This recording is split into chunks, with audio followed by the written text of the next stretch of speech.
On behalf of the members of the Academy, welcome to this episode of Learning and Living STEM in Connecticut, the podcast of the Connecticut Academy of Science and Engineering. My name is Tan Deleon. I'm an elected member of the Academy and serve as an officer for its governing council. For more information about the Academy, visit ctcase.org. Our topic today is QuantumCT.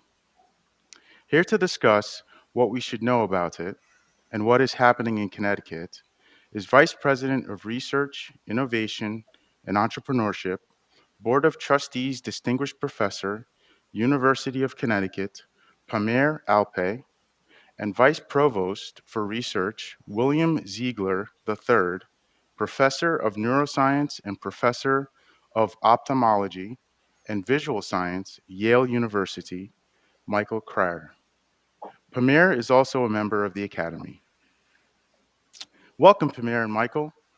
Can you tell us a bit about yourselves? And we will start with Pamir. Sure.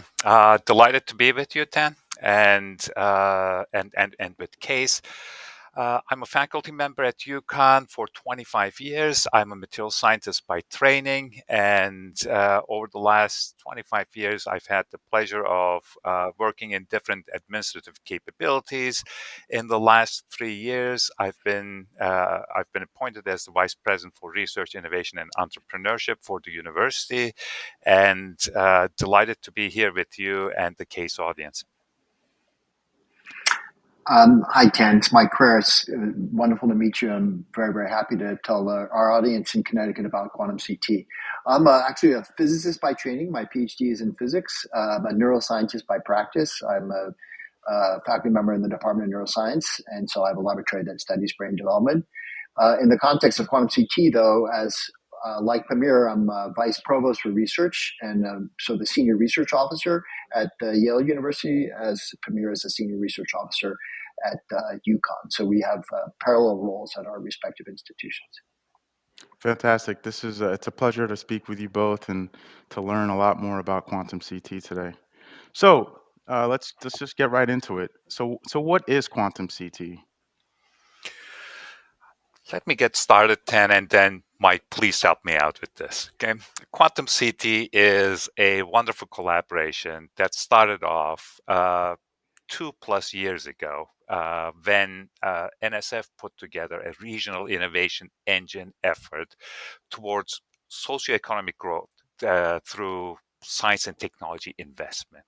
It was an unprecedented effort by the NSF, and they were looking for science and technology ideas to change the socioeconomic structure of a given region. Mike and I got together and started thinking about, what is it that makes Connecticut, and what are the kind of technologies that we need to push our region forward? And one of the things that were on the top of our list, knowing the strengths of the faculty that we have in both universities, as well as the sectors that are around us, was quantum technologies and how these could help pushing, for example, the defense sector forward, the financial technology sectors, the insurance sector, the biotechnology and pharmaceutical sectors forward, because there are unprecedented applications of these of quantum technologies for each and every one of these sectors that would push our businesses and the well-being of our state forward. Mike, I'm sure I missed a lot of things, but no, it please. was perfect. Yeah, perfect explanation, Pamir. So Pamir and I have been working quite collaboratively, closely together over the last 2 years to build QuantumCT. It's been a real pleasure, tremendous pleasure to work with Pamir on this.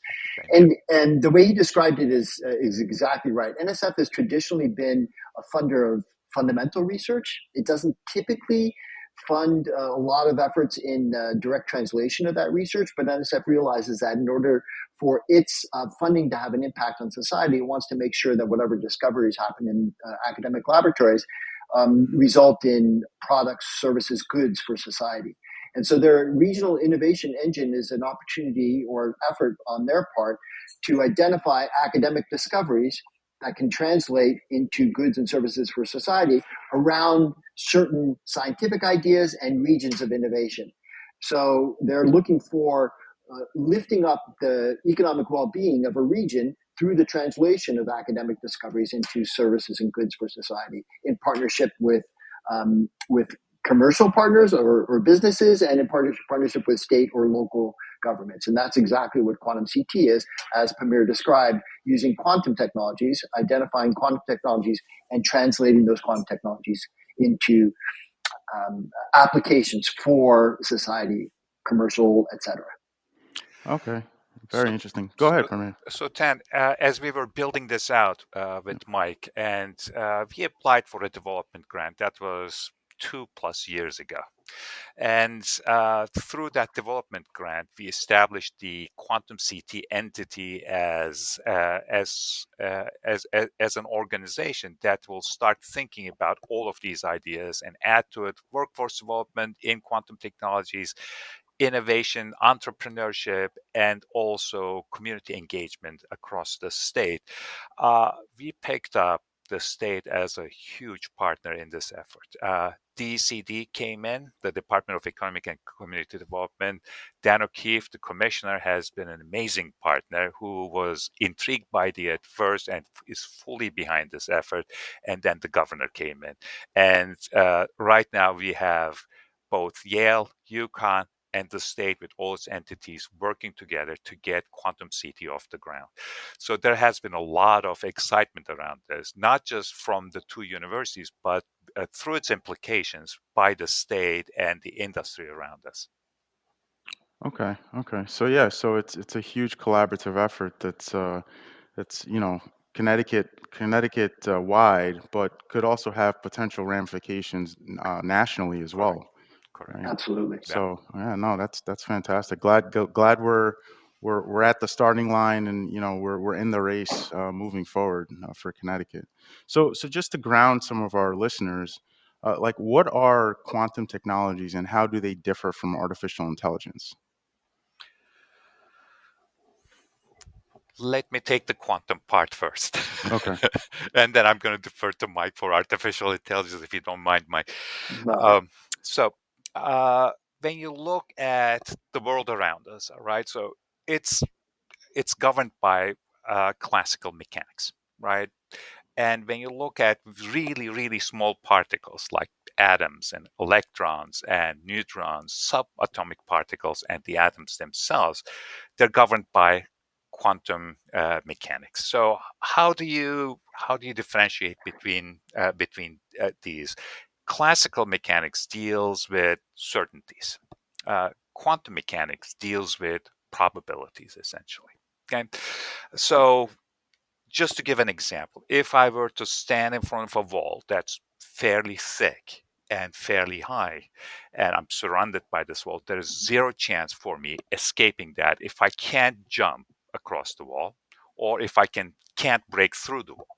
Right? That's the reality in classical mechanics that we face every day. For an electron, it's different. When you look at an electron facing an obstacle that has a huge energy barrier and is thick enough, right? There is a finite probability of finding that electron outside that wall, which is impossible in classical mechanics. So, where do we use it? There are so many applications of this that can be employed. There are tunnel diodes that work as switches in microelectronics. There's applications in, for example, fusion. There are applications in junctions that can be used in quantum computers for these kind of behavior. These are some of the more recent applications, but when you look at how quantum technologies are used, you see examples in the global positioning system, in MRIs. When you look at it, you can see applications in lasers. In our cell phones, we use quantum technologies in microelectronics on a daily basis. And then when you look at how we can further what quantum technologies can do for us, you enter into the realm of quantum computing, quantum sensors, antennas, and detectors, and also how to navigate in an environment where you have quantum computers as a reality. So that's what I think of quantum information science and technology. It has implications in devices, in computers, in communications, and also in cybersecurity and cryptography. Michael. Yeah, that was great, Pamir. Beautiful, wonderful explanation. So, quantum technologies surround us everywhere right now. Lasers and GPS and microelectronics. We look for to accelerate the application of quantum technologies. That's part of what QuantumCT is, and look for transformative applications. And so a transformative application would be quantum computers, which are likely to compute in fundamentally different ways than classical computers. So there are existing applications like lasers and sensors, and there are lots of new applications emerging and transformative applications, quantum computers, for example. So artificial intelligence is in significant ways distinct, but in some ways quite complementary to quantum technologies. So artificial intelligence is essentially the application of modern computers to mimic brain behavior for computation and intelligence.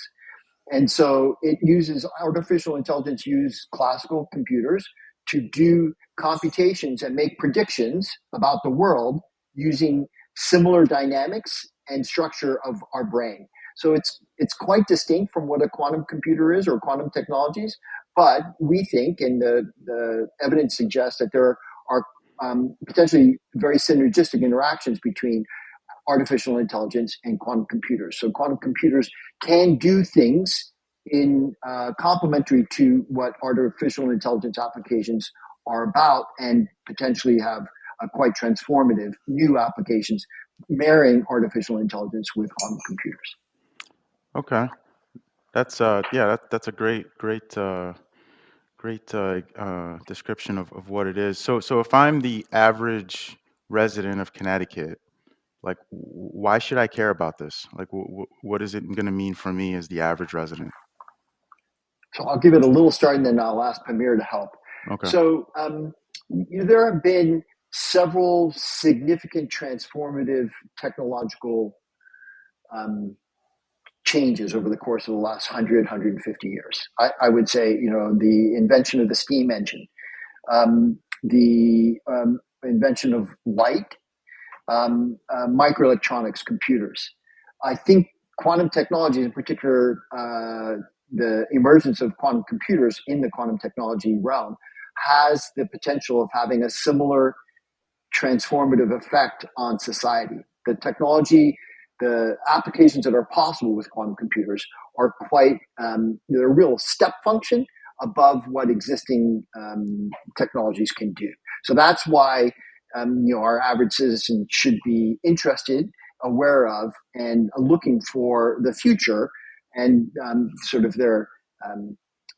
have some knowledge about quantum technologies, because the applications are, especially with respect to quantum computers, are potentially transformative in the way society works.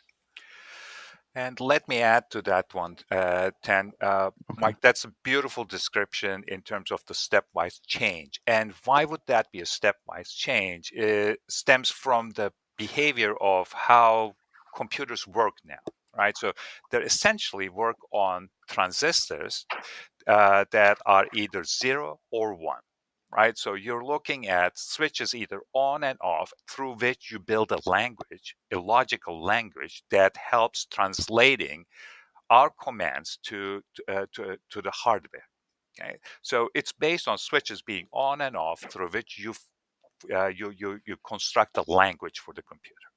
In the case of quantum computing, you're not restricted to zeros and ones. You can have anything in between that gives you an exponentially larger compute power, through which you can solve some of the most challenging problems that exist. That's the significant change, the stepwise change that Mike talked about, that will revolutionize how we look at some of the most challenging problems that we face. These are whether new drug development, new materials development, new materials for energy, and also looking at some of these technologies, you can see that, hey, while we're increasing our compute power through a revolutionary means, there are also other ways we can, for example, detect a single photon light source from outer space through quantum technologies. You can communicate almost instantaneously over super long distances through quantum technologies. So these are the kind of revolutions that await us within the next 5 to 10 years. Oh wow! So the horizon is really close for this technology then. Yeah, so just to be clear, Tan, we're using quantum technologies now. Pamir Okay. gave a lot of examples, and there are more and emerging examples which we want to leverage and take advantage of right now, next year, next month. And then over the 5 or 10 year time horizon, the quantum computing, we believe, will become a reality with applications which will be truly transformative. And so let me follow up with Pamir's examples to explain why we think, why the evidence suggests quantum computers are truly transformative. Essentially, fundamentally, quantum computers can perform many computations in parallel. Classical computers do one thing at a time, and the way to do things in parallel is to add more computers. Quantum computers act in parallel. The elements of the quantum computers act in parallel. So that means that certain problems which were fundamentally impossible to solve because their scale are so huge become possible to solve with a quantum computer. And again, a specific example, encryption.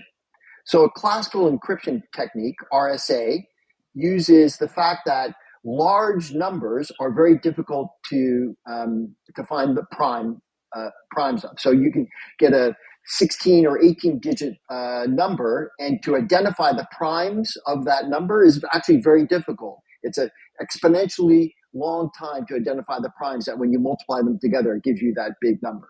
A quantum computer can solve that problem in a short period of time because it can test all the possible combinations of multiples to give you that large number. So it allows you to break encryption codes because of the parallel computation which is intrinsic to a quantum computer. So there are problems which were with a classical computer are impossible to solve, which with a quantum computer become almost trivial to solve. And so that means there's lots of tremendous potential to do new things with a quantum computer, which were impossible to do with a classical computer. Beautiful example. Yep. Okay. Yeah. So let's pick that thread a bit on that example, because so if cryptography is protecting the data that's moving around the internet, right, from an encryption perspective, and quantum can easily, as you alluded to, break this cryptography, right? So what are some of the steps that you guys are taking going forward to help ensure that nefarious characters around the world are not stockpiling, all this information that's encrypted now, so that later, when the capability is there, they can easily decrypt it and have a field day.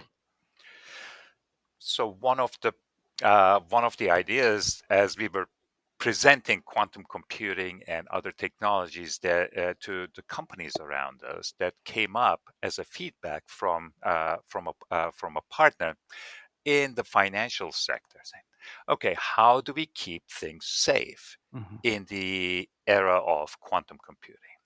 And we started hearing this more and more, not just in the financial sector, but folks who are putting together large software.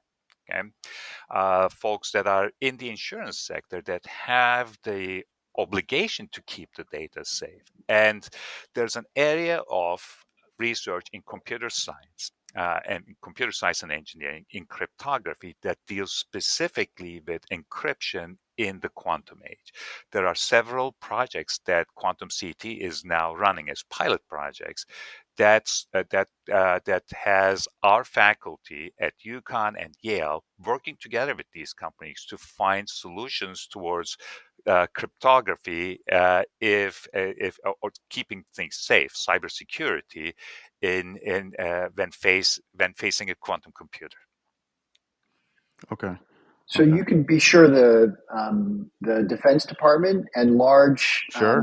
manufacturers are aware of the vulnerability of classical cryptography techniques, and there are new standards for encryption which are not vulnerable to a quantum computer. So it's meant that they've had to, and the society, the community has had to establish new encryption technologies which are at least theoretically not vulnerable to a quantum computer. So so that's a direct, immediate application in the commercial world. Is that our commercial partners need to identify those not vulnerable encryption technologies and use them in their work moving forward, so that they don't get broken in the future. Okay. Okay. So you hear that, folks? We're ahead of the game here. We are definitely ahead of the game here. We hope so. So so just looking back, you mentioned earlier about the workforce and workforce development and the initiatives with the state and local municipalities. So from a workforce perspective, what is how is quantum CT preparing the Connecticut workforce for what's to come, and from a training perspective, and other things that we may not even understand at the current moment? So we have an amazing group that started working on this immediately. UConn, Yale faculty, working with our community colleges, working with the state system, and partnering with them in developing curricula that is specific to K through 12 education, to education beyond the 12th grade, and also what Mike calls K to gray education, existing workforce coming in and start learning about these technologies. And we've made significant progress in the last 24 months. The One of the aspects of that is looking at the curriculum, especially in high school, whether it is sufficient for a quantum age, whether how it can be supplemented through mathematics, statistics, basic physics, and chemistry, so that folks are ready for potential careers in quantum technologies, and not just careers, but understanding what these are, at least from a basic level, so that they're ready for the quantum age. Mike? Yeah, we don't have to educate. It doesn't have to be just engineers or physicists here. We want people to become familiar with this fundamental STEM concepts, so that they're comfortable with the terms, and in an environment where advanced technologies like quantum technologies are commonplace. They shouldn't be afraid of it, and they should be something that they embrace as part of their everyday life, just like you would use a phone or you use GPS. These quantum technologies are similar, but we need to make sure that our community is comfortable with the words and the approaches. Quantum sounds, counterintuitive, but it's part of our everyday world. We need people to embrace it and understand it insofar as possible, to incorporate it be comfortable incorporating it into their work. We have a fairly large group that talks to a lot of constituents across the state, in our towns and cities, about what opportunities quantum technologies might bring for new learners as they go through their education. There's a lot of excitement on that one, because it's a new area that requires a little bit of different kind of learning as they move through their path, and it offers significant opportunities in a sector that will be super important. There's a lot of excitement associated with that. Okay. Okay. So the potential for new jobs is also a very big part of this whole process. Absolutely, Tom. Okay. And how is the uptake with, because I like the term K through gray.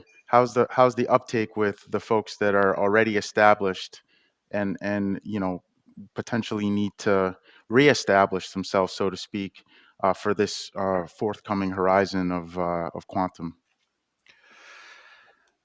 So the companies in Connecticut are well ahead of the curve.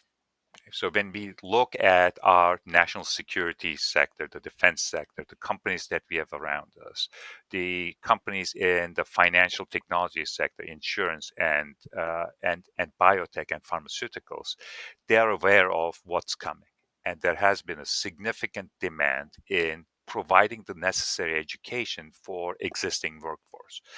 UConn and Yale and the state system are working on putting together certificate programs for folks working in these companies so that they can get a refresher on technologies that are on the horizon and get ready for it. We've been talking with a lot of the companies around us, and it's been tremendous in terms of the reception that we have seen through QuantumCT. Okay. No, yeah, I appreciate that. That speaks to, potentially some things that people are thinking of, because, they when they hear new technology, they always think potentially, oh, it's going to take my job, or potentially I'm going to be out of something, right? It's going to potentially take something away. But this is adding more value and potentially, growing the field of opportunity for folks as well. So Correct. just switching the topic a bit, but still kind of staying in line with this. I recently heard D-Wave Quantum CEO Dr. Alan Barrett, and he was saying that with respect to like the blockchain and cryptocurrency, quantum computing is much more energy efficient than the current methods of hashing and mining today. So this seems very promising for like a low energy computation future, and the potential especially with the potential proliferation of AI technologies that we had talked about earlier. H- Do you think that this is like low energy, the whole climate effort, quantum can potentially add value from that regard? I think conceptually it makes sense, but I think we have to, the proof is going to be in the pudding. Okay. As we are building quantum computers at scale and with low loss, no low errors, we'll learn more about how much energy is required to run these computers at scale. I think what the D-Wave CEO said makes sense, but I think we need, again, the proof is in the pudding. And there are, also to be clear, there are a variety of quantum computing approaches, hardware approaches. So there's not one. There are several different hardware approaches, and we don't know which one is going to be best. And it may be different approaches are good for different kinds of questions. And so the exact sort of energy comparison, I think, is difficult to make right now until we get them at scale and we understand better what's the true emerging successful technology or technologies. Okay. All right. Thank you for that. So I'm not sure if you guys are aware, but I think you might be. So the academy has 10 technical boards, right? And with respect to collaboration and the efforts that you have going on, the this this might allow members to focus on these boards allow members to focus on technical issues of concern to the state, right? So you know, I'm not sure again where you guys are with respect to the collaborative efforts, but there seems to be a potential to tap into these technical boards to assist or complement some of the efforts that you have currently. I'm not sure any thoughts on that, or have you already spoken to some folks on the technical boards? So, with the president of the academy, we've been engaged with Jeff Orsak. We've been engaged in multiple conversations about what quantum technologies are and how they could change the landscape in science and engineering. First of all, let me say that the academy is doing such a wonderful job. I'm very proud to be its member, and we've been engaging the academy through many different channels. But one thing that I should say that looking at the technical boards, there are almost all of them would directly benefit from an exposure to what quantum technologies are and how they could benefit. For example, looking at information systems, communications. I'm looking at economic development and education. There are multiple boards, if not all of them, that could benefit from this kind of an exposure. Okay. No, anything to add, Michael? Or Yeah, I think Kabir said it well. He said there are applications of quantum technologies and quantum computers across the board. So probably all of them would benefit from a better awareness about quantum technologies and quantum computing. And then there's the core sort of quantum technologies, which is a separate, perhaps a separate focus. But the applications are across all of those 10 areas. okay. All right. Yeah. No. Thank you guys both for that. That makes a lot of sense, and Case is certainly prepared to assist where necessary. So just switching topics a bit here. Uh, for some of our younger folks, like this podcast is here to inspire STEM in some of the younger folks in Connecticut. So you know, as successful folks in the field as yourselves, what sparked your interest in becoming a scientist? Because listening to someone that has reached such great heights usually helps to inspire young folks to follow in your footsteps and understand what way to go or not to go in order to achieve what you guys have already achieved thus far. That's a very good question. That's a let me get started on this one, and I'm sure Mike has a may have a different answer on this one. What got me engaged was uh, trying to understand certain phenomena, right? And most of the time, when I was going through my middle school, high school education, moving into college, how things work and what makes them work, what are the you know, kind of principles behind it, was always in the back of my mind. And then through the college education, I started getting into diving deeper into it, which meant more research than just engineering aspects of it. Eventually, I transitioned during my PhD years into trying to understand the fundamentals underlying certain phenomena and what potential applications could be. That has my progress as a scientist, and it's being curious, I think, about nature and how things work was my motivation when I started off in high school. So, like Pamir, I think the fundamentally is just trying to figure out how things work, trying to understand how things work, why things work the way they do, how things work. That was my fundamental underlying motivation to become a scientist. But I think on top of that, we're extremely privileged. I feel extremely privileged Same here. to be able to follow my passion, trying to understand how things work, discover how they work, and society rewards me by paying me to discover. So I'm doing what I love to do, what I want to do, and I'm fortunate that I'm paid to do it and can support my family doing it.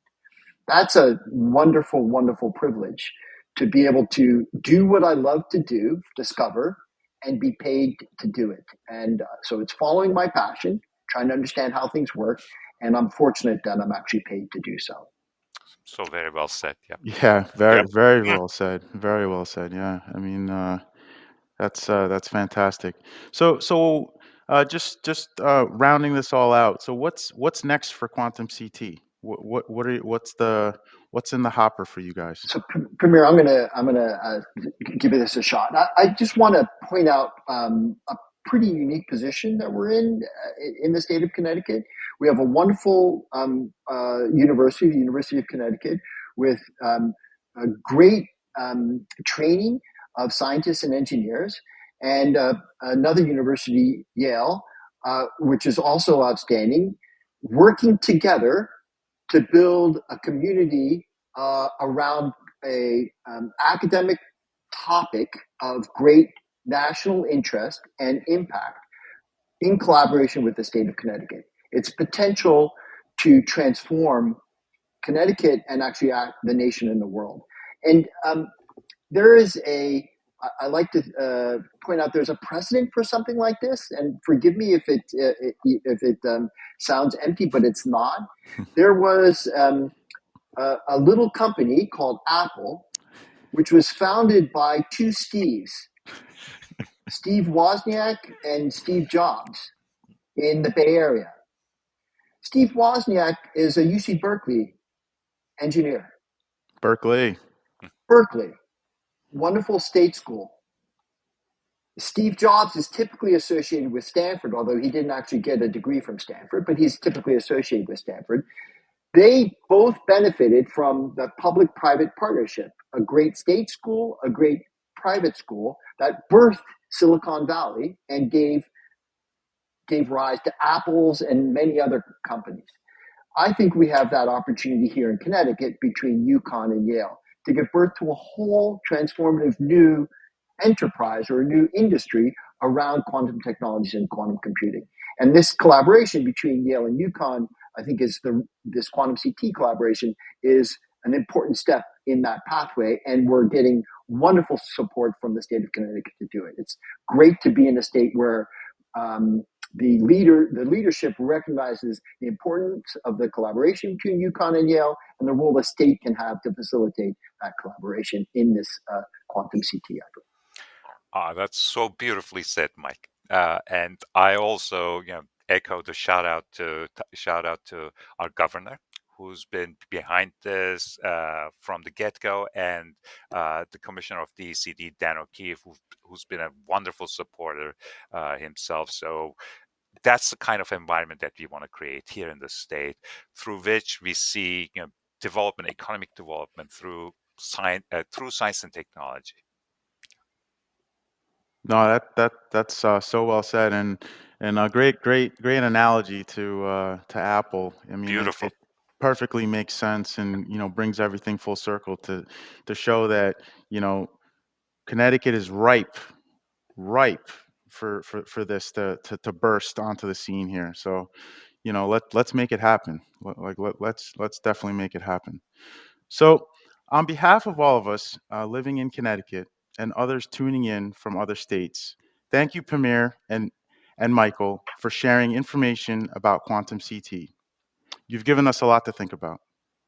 Thank you, Tan. Pleasure. Thank you so much for the opportunity. Thank you. Listeners, I encourage you to subscribe to this podcast on Apple Podcasts, Spotify, Amazon Music, or YouTube, and visit the Academy website at ctcase.org to learn more about our guests, read the episode transcript, and access additional resources, as well as to sign up for the Case Bulletin. Thanks again, Pamir and Michael. This has been a tremendous conversation. I really appreciate it. It was a pleasure. Thank you. Thank you, Ken.